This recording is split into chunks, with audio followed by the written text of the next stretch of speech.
Hi hello welcome to today reports. இப்போ நம்ம பார்க்க போகிறது ஹாட்ஸ்பாட் தமிழ் படத்தினுடைய திரை விமர்சனத்தை பற்றி தான் பார்க்க போகிறோம்.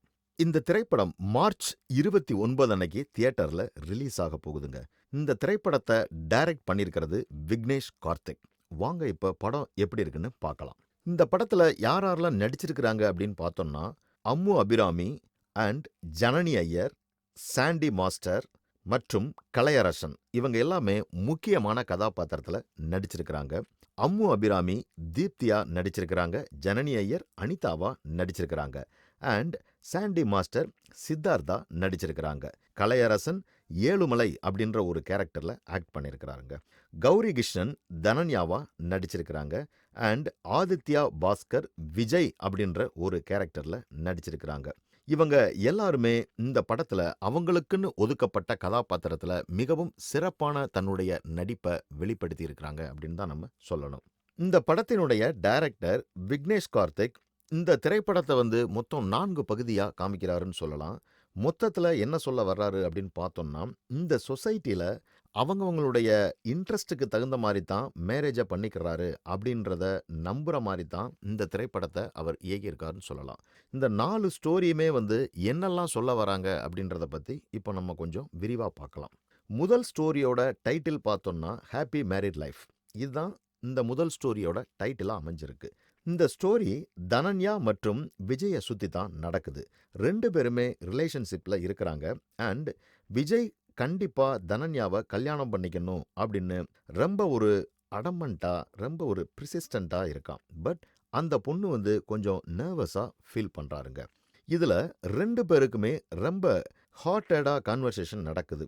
இதுக்கு அப்புறம் தான் விஜய் தூங்குறதுக்கு போயிடுறாரு. அண்ட் இவருக்கு ரொம்ப ஒரு பயங்கரமான ஒரு கனவு வருது. அது என்ன அப்படின்னா, மென் அண்டு விமனோட ரோல்ஸ் எல்லாமே பார்த்தோம்னா இன்டர்சேஞ்ச் ஆகிடுது. அவர் எந்திரிக்கும் போது ஒரு ரீஃபார்ம்டு ப்ரொக்ரெசிவ் மேலா மாறிடுறாரு. இதுக்கு அப்புறம் என்ன நடக்கிறது அப்படிங்கிறதான் இவரோட கதையாகவே இருக்கு. 2வது ஸ்டோரியோட பேர் என்னன்னா கோல்டன் ரூல்ஸ். இந்த கதை தீப்தி மற்றும் சித்தார்த்த சுற்றி தான் வருதுங்க. 2 பேருமே லவ் பண்ணுவாங்க. தீப்தி அவங்க லவ்வை பேரண்ட்ஸ் கிட்ட அப்செட் பண்ணுறதுக்காக வீட்டில் தான் ஒரு லெஸ்பியன் அப்படின்னு சொல்லிடுறாங்க. இதை கேட்ட பேரண்ட்ஸ் ரொம்ப ஸ்ட்ராங்காக ஆப்போசிட் பண்ணி, நீ ஒரு பையனை ஓகே பண்ணியிருந்தா நாங்கள் அக்செப்ட் பண்ணியிருப்போம்னு சொல்கிறாங்க. இதை சேஞ்சாக சூஸ் பண்ணி தான் ஒரு பையனை தான் லவ் பண்ணுறேன், அவர் பேர் சித்தார்த் அப்படின்னு சொல்கிறாங்க. இப்போ தான் இங்கே ட்விஸ்ட் அது என்ன அப்படின்றது, சித்தார்த்து தீப்திக்கு பிரதர் ஆயிடுறாரு.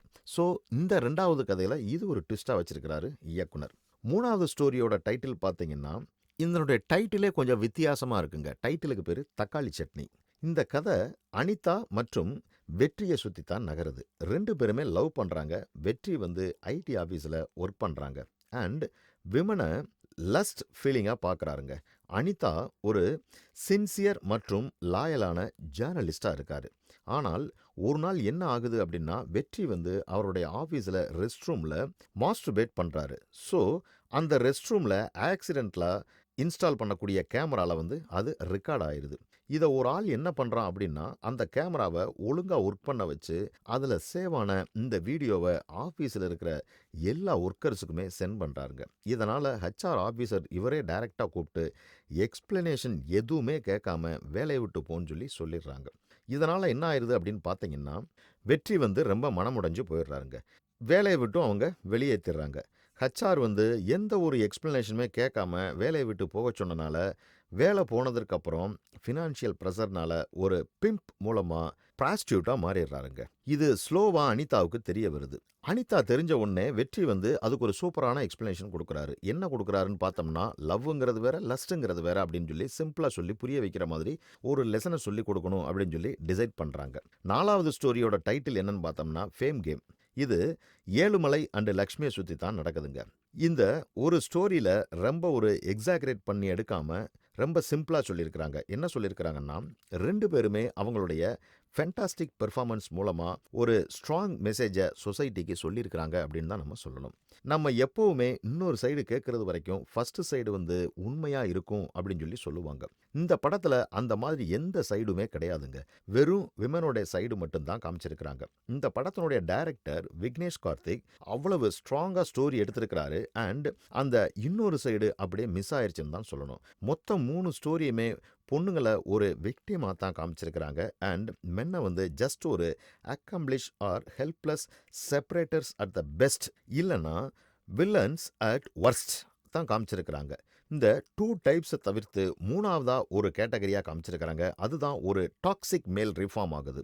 அப்படி ரீஃபார்ம் ஆன ஒரு மேல் என்ன பண்ணுவான், இவனும் ஈக்குவாலிட்டியா இருக்கணும் அப்படின்னு சொல்லிட்டு ஒய்ஃப் மாதிரி தானும் தாலியை போட்டுப்பேன்னு இன்சிஸ்ட் பண்றான். ஸோ அந்த மாதிரி கல்யாணம் ஆனதுக்கப்புறம் 2 வீட்டோட பேரண்ட்ஸை சேர்த்து ஒன்றா வீட்டில் வாழணும் அப்படின்னு இருக்காங்க. இல்லை அப்படின்னா 2 பேருமே 1 மந்த்துக்கு பிரைடோட வீட்டில் தங்கணும் அப்படின்ற மாதிரியும், அடுத்த 1 மந்த்துக்கு குரூமோட வீட்டில் தங்கணும் அப்படின்ற மாதிரியும் ஒரு சிஸ்டத்தை எடுத்துட்டு வரணும் அப்படின்ற மாதிரி ஒரு கான்செப்டை வந்து இங்கே இன்சிஸ்ட் பண்ணுற மாதிரி சொல்லியிருக்காங்க. ஒரு மென் தான் மேரேஜ் அப்படின்ற ஒரு கமிட்மெண்ட் உருவாக்கினான். அவனுடைய இன்ட்ரெஸ்ட்காக நான் ஏன் இந்த ரீஃபார்மான மென் மேரேஜை பாய்காட் பண்ணக்கூடாது.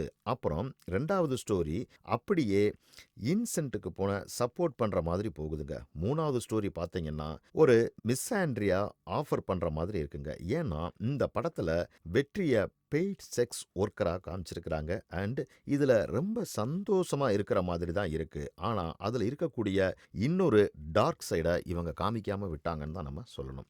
இதை தவிர்த்து நமக்கு நிறைய கொஸ்டின்ஸ் இந்த திரைப்படத்தில் வருதுங்க. அதாவது எப்படி ஒரு கார்ப்பரேட் கம்பெனியில் மிஸ்டேக்காக கேமராவை ரெஸ்ட் ரூமில் வைப்பாங்க.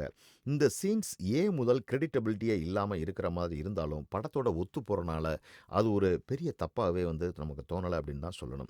மொத்தத்தில் இந்த படம் பார்த்தோம் அப்படின்னா ஒரு சில இடத்துல தான் பொண்ணுங்களை மேரேஜின்னு வரும்போது அவங்க படுற கஷ்டத்தை காமிக்கிறாங்க. அதனால் ஓகே டைப்பாக இருக்குன்னு தான் நம்ம சொல்லணும். இருந்தாலும் இந்த படத்திற்கு நம்ம நிறைய கொஷின்ஸ் கேட்டாலும் அதுக்கு எல்லாமே நீங்கள் இந்த படத்தை தியேட்டரில் போய் பார்த்தீங்கன்னா கண்டிப்பாக உங்களுக்கான ஆன்சர்ஸ் நிச்சயமாக கிடைக்கும். ஸோ இந்த 4 ஸ்டோரியில் மொத்தத்தில் படம் ரொம்ப ஒரு கலகலப்பாகவும் கிளுகிளுப்பாகவும் போகுதுன்னு நம்ம சொல்லலாம். இது ஒரு கம்ப்ளீட் ஃபேமிலி என்டர்டெயின்மெண்ட் மூவியாக தான் எடுத்திருக்கிறாரு இயக்குனர். அவருக்கு நம்முடைய பாராட்டுக்கள். இந்த மாதிரி சினிமா செய்திகளை உடனுக்குடன் தெரிந்து கொள்ள தி தேர்ட் ஐ ரிப்போர்ட்ஸை பாருங்க. கமெண்ட் பண்ணுங்க, லைக் பண்ணுங்க, மறக்காம சப்ஸ்கிரைப் பண்ணுங்க, ஷேர் பண்ணுங்க.